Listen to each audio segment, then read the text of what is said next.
Hello, and welcome to the Notary Life with Kimmi Podcast. I am also one of the trainers with Notary Educators, which includes myself, Kimberly Nunnally, Angela Johnson, and Alexis Franklin. We each own our own very successful notary businesses and teach notaries in all 50 states to be great and grow their own business. We will discuss general notary work, apostilles, ink fingerprinting, and the duties of a notary signing agent, and much, much more. For all of your notary needs, please visit notaryeducatorsllc.com. We hope you enjoy the show, and we wish you much success.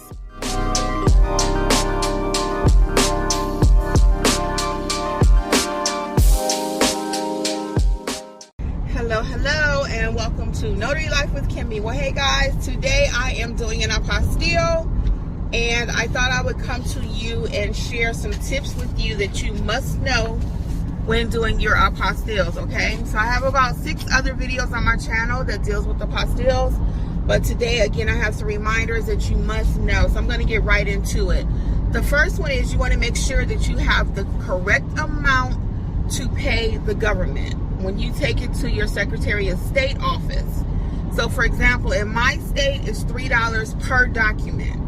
If I send more than that dollar amount, they will refund me.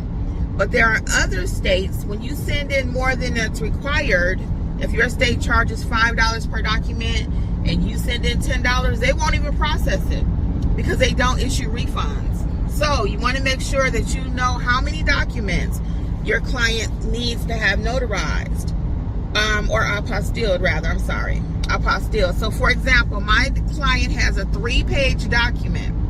So it's not 3 pages, it's just one document. The one document consists of 3 pages, okay? So when I go to pay the state of Georgia, it's going to be one fee of $3, even though I have 3 sheets of paper, okay? So that's a document. You need to make sure you're clear on that. The second thing is you want to make sure that the notary, in this case it was myself, notarized the document correctly. If they do not notarize the document correctly, it will not go through the Secretary of State. That's what the whole process of the apostille is, confirming the notary and confirming the notarial duties were done correctly. That means either you put an acknowledgement on the form, or either it has an acknowledgement, or either you added a jurat, or either it has one on there, okay? So you need to make sure that the notary signed it correctly. My name is Kimberly Y. Nunnally, and that's how I sign. If I sign Kim Y. Nunnally, that is not acceptable. If I just put a K in Nunnally, that is not acceptable, because they're matching the signature that you have at the state office with what is on the document. So you got to make sure the other notary signed it correctly. Now you may say, well, how would I know that? Well, one clue is I try to look at their stamp, the way they stamped it. So if their stamp says John R. Smith and they only wrote John Smith, I might question it. Do they need to have that R in there? Okay, so that's another tip. Another one is you want to make sure you have all of the information correct about the client. Okay, for example, I am waiting right now on an apostille from the state of Tennessee, and the client called me and said, hey Kimmi, I didn't get the document, and what's going on? So I ended up calling the state of Tennessee on their behalf. Come to find out, the state of Tennessee did not include the client's apartment number. So they lived at 100 Love Lane, apartment 222. They forgot to put apartment 222. So the process that the state of Tennessee told me is that it will go back to them once it goes to the apartment complex. Now, some apartment complexes, and this is what my client said, as well as Alexis, our other trainer, that when it comes to the apartment complex, if they forgot to put the apartment number, that they will automatically give it to the right person. So that being true or not, I don't know. I have had that happen before. But just in case it doesn't happen, the state of Tennessee process is it's going to go back to them. It has to go through 2 post offices internally within the state of Tennessee. Then it has to go to the regular post office. So there's 3 different stops before it gets back to my client. So it's a hot mess when you mess up something, I'm telling you. And the lady at this Tennessee Secretary of State, she was so nice. She was so nice. I was like, bless her soul. Because she said, oh, I forgot to put the apartment number. I'm thinking to myself, yeah, my client is waiting on this document, you know? So all that being said, though, make sure even when you're filling out the form that you write everything. Make sure you include the apartment number. Make sure you include the phone number. Make sure you include who it's going to. Okay, what country is going to. In this case, my document today is going to Brazil. Okay, so this is my form I have to fill out. That's my form I have to fill out. So on the form, it asks, where is it going to? It's going to Brazil. How many documents?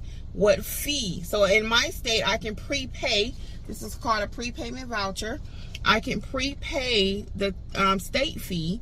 Sometimes you have to go and get a money order. So do you have the correct money order? Again, if it's only $5 and you end up sending $10 per document, they may not process it at all, or you may be taking a loss because they won't give you your money back, okay? I see something on my camera. I was trying to make sure it wasn't on my lips. So anyway, these are a few of the tips that I came up with for apostilles this morning. And I thought I would share it with you. But again, you really want to make sure all of your ducks are in a row. You also want to make sure you have your document with you. So this morning, I have my prepayment voucher that I'm going to pay the fees with. But then I did a double check. I said, let me make sure I have the documents. Because imagine me getting all the way to Atlanta and I don't have the documents. So I try to put everything together. So in this case, my client actually left me a folder. So I have the folder that they left me, and I have my prepayment form. I have my 2 documents, and now I'm going to go and take it to the Georgia State Clerk office and pray that everything is correct. Again, double check all your information. It's how are you going to pay for this too? Do you have a business credit card? Okay. I don't particularly like to use my checks for my business account because I don't want the state holding it for 2 or 3 years, right? I want immediate processing. That way it helps me on the back end with my banking. So I typically will use my debit card that I have for the business, and that's how I prepay the voucher. Now, before I knew about the prepayment method, and your state may not have that, you may have to get a money order. You may have to. If you have to get a money order, though, again, how are you going to pay for that? Are you going to use cash? Are you going to use your debit or credit card for your business? So now is the time to start thinking about all of these different things. How are you going to make payment? You know, everything is important. That's why at Notary Educators, we really teach you to do step-by-step in building your business. You have to have all these different things in place. You have to. You know, how are you going to collect payment? How are you going to give a receipt? You know, I have my journal where I record everything. I have my specialty notary journal. Check it out for apostilles, ink fingerprinting, and all of that. In that journal is where I write my apostille. What country is it for? How many documents do they have? I have the client sign the journal acknowledging everything. So when you think about apostilles, yes, we charge a lot of money for this process. And sometimes people say, why you charge so much? Because it's worth it. It's a lot involved. It's a lot involved. Short version, I had to notarize the document, make sure it's okay. Got to pick up the document from the client. In this case, she dropped it off. But I got to meet her to give it to her afterwards. I got to take it downtown, wait down there for them to process it. So, yeah, we charge a lot, but it's worth it. Again, this is a service, premium service. And if you're doing it with quality work where your client don't have to question it and they know it's going to come back correctly, they don't mind paying you. So that's all I have today on apostilles. For all of your notary training needs, please check out Notary Educators, LLC.com. Again, I'm Kimmi. Until next time, are you doing apostilles? Let me know. If you're not, why not? Do you need training?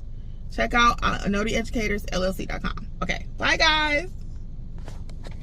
Thank you again for listening to the Notary Life with Kimmi podcast. We would love to be a part of your notary journey. Please visit us at NotaryEducatorsLLC.com for all of your notary training needs.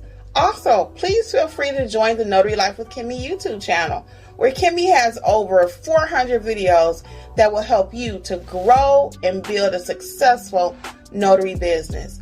Until the next episode, we wish you much success on your journey. Bye.